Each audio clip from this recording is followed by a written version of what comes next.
Apa diorang ingat negara ni bapak diorang punya ke? Betul, aku faham. Apa kau cakap tu betul. Tapi kau nak suruh aku buat apa? Silakan, kau nak buat apa? Aduh, korang sekali. Tak faham bahasa betul lah budak ni.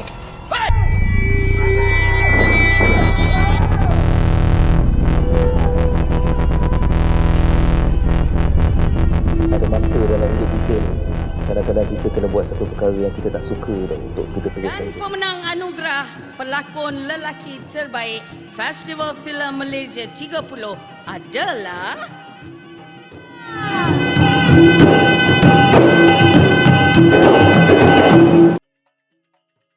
Saya pendiam. Saya rasa macam lakon tak berlakon tu lebih kurang sama je. Cuma saya tak takatlah dengan orang. Sebab kalau cakap, habislah kita punya pengasih. Anak kelahiran Kota Tinggi Johor ini sememangnya berbakat dari kecil lagi. Bermula dengan mewakili sekolah dalam pengucapan awam dan debat sehingga ke peringkat kebangsaan, Dr. Rosrin Subuh mula membina keyakinan untuk beraksi di hadapan khalayak. Satu insiden yang tidak dapat dilupakan ketika berada di Darjah 5 mencetus kesedaran mengenai bakat semula jadinya dalam bidang lakonan.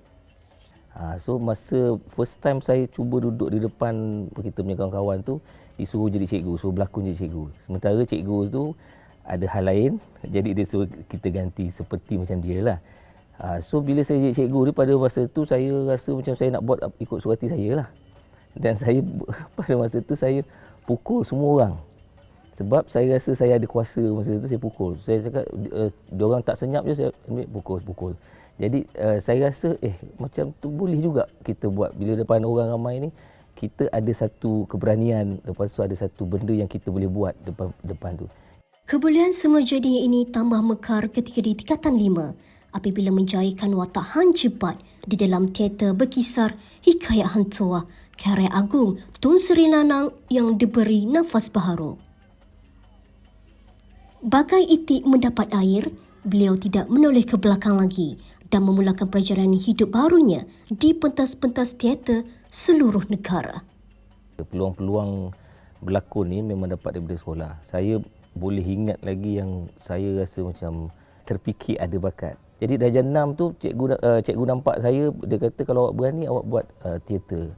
So darjah 6 tu saya dah cuba lakon satu masa tu kalau dekat Johor tu Si Bungkuk Tanjung Puteri. Saya tak dapat part besar sebab pendek, jadi ada orang yang lebih handsome pada masa tu. Jadi dapatlah part kecil-kecil. Tapi part kecil tu pun kita supporting actor jugalah. Deng Alik, saya ingat lagi Deng Alik. So masa tu bersilat. Jadi bila peluang-peluang macam tu, saya pun tanyalah kita punya family macam mana nak bersilat, nak apa semua. Masa tu saya dah belajar dan saya seronok.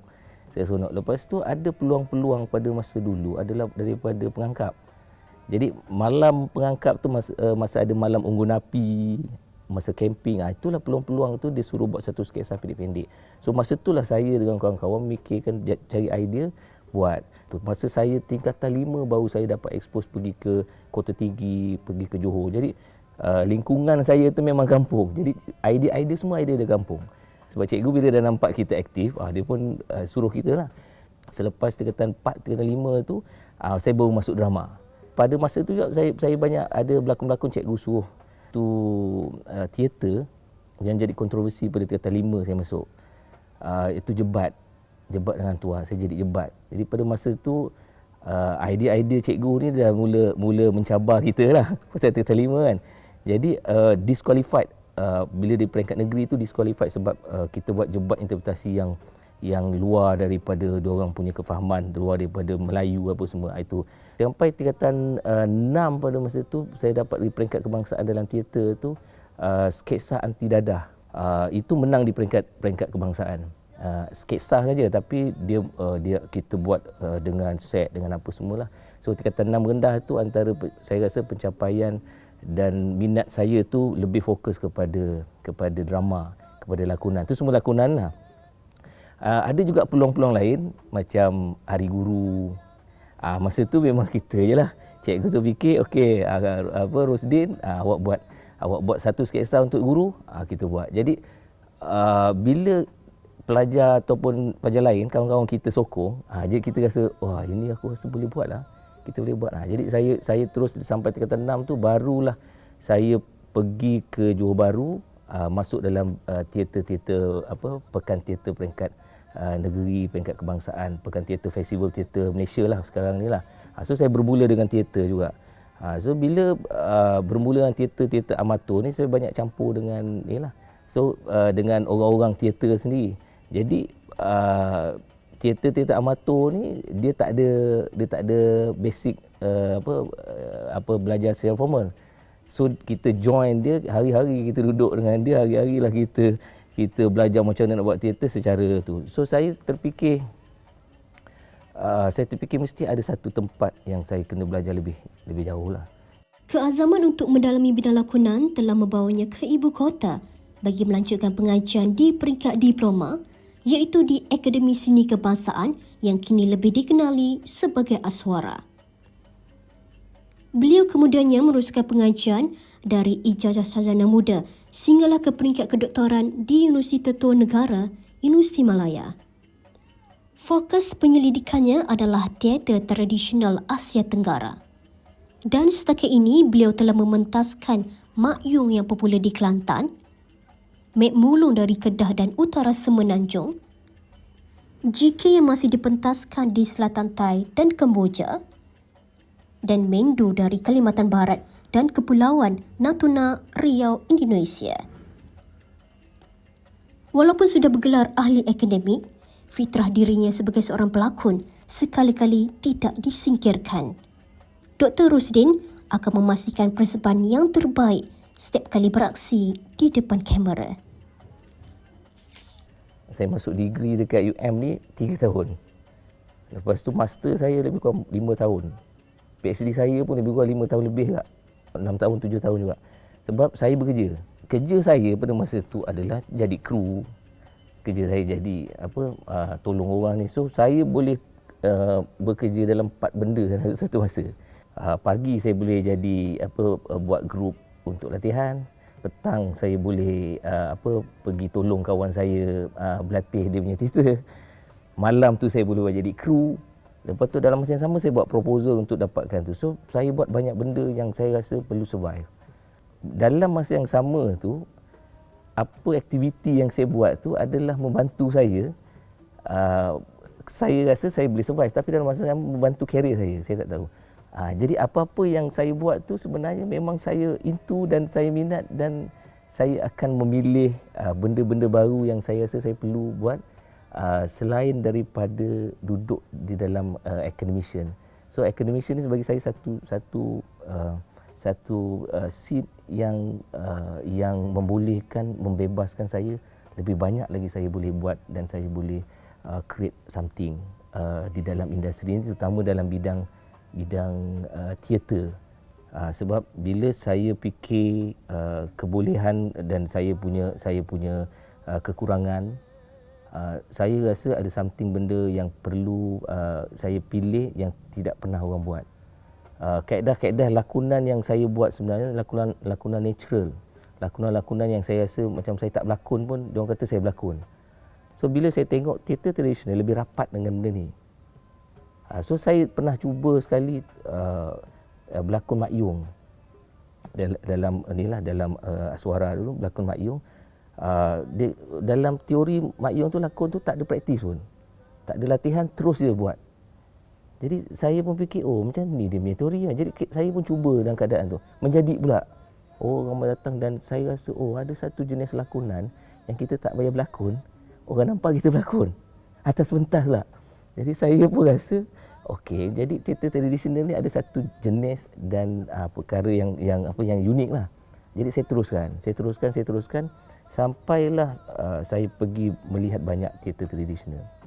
So melihat banyak teater tradisional di Asia Tenggara ni, ada keunikan tertentu dan style lakon dia memang tetap sama. So ada teori-teori yang dekat dengan teater tradisional ni, teori-teori macam teori performance, teori-teori persembahan yang barat dah tengok dah cuba mentafsir macam mana ritual dengan macam mana teater tradisional dianalisis menggunakan teori-teori dan memahami teater tradisional secara teori. Jadi bila saya tahu benda-benda macam tu, saya rasa benda ni tak banyak dilakukan kat Malaysia. Teori performance ni. Yang banyak praktikal diorang buat saja. Jadi apa yang saya fikir membantu dalam bidang akademik, saya create satu perkara berdasarkan research dan buat persembahan berdasarkan research. Jadi benda ni yang saya perdalami dan saya rasa menarik benda ni. Jadi dengan adanya saya bakat yang saya rasa saya boleh buat secara natural lakonan tu, saya rasa tak jauh lah dengan diri saya. Jadi bila tak jauh, saya teruskanlah bidang tradisional. So saya pilih bidang yang sebenarnya saya punya. Dia tak jauh. So research saya tu tak jauh daripada hidup dan diri saya lah. Kejayaan Dr. Rosdin Subuh merangkul gelaran pelakon lelaki terbaik Festival Filem Malaysia FFM ke-30 melalui filem Wantu Jaga arahan Namron. Dengan mengalahkan pelakon-pelakon lelaki tersohor negara, bukan sahaja membuka mata industri terhadap bakatnya, malah menjadikannya lebih bersyukur dan tambah bersemangat untuk menyumbang semula kepada masyarakat. Bagi saya bakat. Bagi saya bakat dan pilihan. Bakat dan pilihan tu perkara yang utama lah. Ada yang yakin dengan bakat tapi pilihan dan peluang dia tak ada, dia kena accept benda tu. Ada yang tak ada bakat tapi peluang dia ada, dia popular, dia duduk dalam bidang ni, duit banyak, dia pun kena accept. Jadi bukan kata betul tak betul, tapi perkara yang diperolehi dalam bidang ni selalunya berkeadaan macam tu. Okey, dalam keadaan saya rasa ada bakat, tapi peluang kadang-kadang tu saya tutup sebab saya rasa tak yakin dengan diri kita boleh popular. Jadi saya memilih satu benda-benda yang mungkin jalan lain bagi orang, tapi sebenarnya dalam bidang yang sama. So saya tak melepaskan peluang saya untuk menunjukkan bakat saya. Kalau ada lakonan syuting, ada teater, saya tetap berlakon, terutamanya dalam bidang teater tradisional lah. Dalam filem, ada orang offer, ada orang nampak memerlukan saya punya bakat, saya tetap buat. Saya tak menolak disebabkan saya tu dah jadi academician. Saya tetap tu sebab itu aktiviti saya fikir. Tapi dengan jadual yang ketat lah, sampai sekarang ada yang kata macam Dr. Rosdin sibuk, kita tak panggil dia. Ada juga yang macam tu. Tapi itu bagi saya peluang yang saya tak dapat, tapi peluang benda lain yang saya dapat. Jadi orang macam pelajar ataupun orang yang nak cebur bidang-bidang macam ni, dia kena pergi kepada limit yang terakhir. Kadang-kadang pergi pada limit yang separuh, dia dah fed up dan dia tak dapat manis itu pada pertengah limit, dia takkan dapat. Jadi limit yang paling maksimum kita boleh pergi, kita jalan juga, akhirnya dia akan dapat. Tak semestinya popular, tak semestinya duit banyak, tapi dia akan dapat benda tu. Paling tidak dia akan dapat satu kepuasan. So nasihat saya tu tak jadi masalah bidang ni sekarang. Cuma macam mana bakat yang dia ada tu dia pilih, dan dia memang berdasarkan itu dia dapat peluang, dan dia kena nampak perkara-perkara ni dalam hidup dia dan dia teruskan kerana bakat tu. Tapi ada juga yang tak ada bakat tapi ada peluang. Cuma bagi saya, pandangan saya, bakat tu sangat penting. Kalau tak ada bakat, motivasi untuk dia pergi tu dia mungkin akan separuh jalan, mungkin akan corner benda lain, dia akan pergi ke bidang lain. Nasihat saya, jangan buat separuh jalan, sampailah ke saat akhir yang kita rasa macam kita tak tahu ujung tu, kita tetap buat. Dan perkara-perkara baik itu dia akan datang tanpa kita tahu pun. Kalau kita dah buat benda yang baik, insya-Allah benda yang baik akan datang.